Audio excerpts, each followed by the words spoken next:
Sometimes the names of animals can be a little bit deceiving, the common names at least. For example, Cuban false chameleon. This is a stupid name.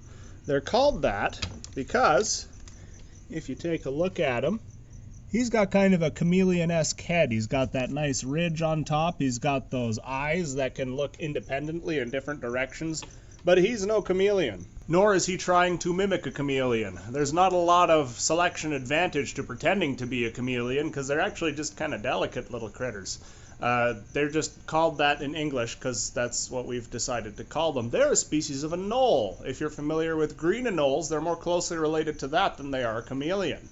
And then there's common names that are shared across different genera, where neither of them are really the true one, but both of them are at the same time as well.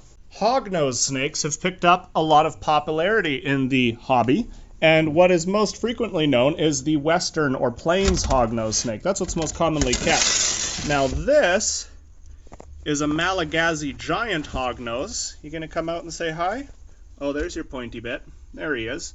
And they do have that upturned snout, but there's not a ton of relation to the plains or western hognoses. Does that mean then that they are not true hognoses?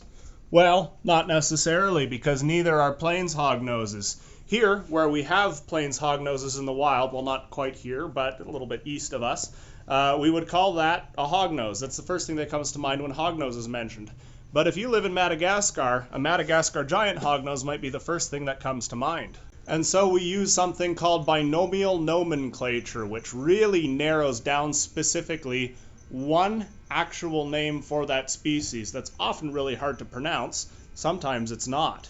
Boa constrictor is a great example of this. People think that that's their common name, their English name. That's actually their nomenclature, boa being the genus, constrictor being the specific species. Green iguanas like Goober there. Can you guess what their scientific binomial nomenclature is? It's iguana. Iguana. To be specific, they are of the genus Iguana, species Iguana. Tokay geckos like this cranky little guy. Genus Gecko, species Gecko. Sometimes it's a little bit less clear-cut, but still somewhat obvious. Dictator scorpion. Pandinus dictator. And other times the Latin name doesn't really have much in common with the English name at all until you break it down and translate it.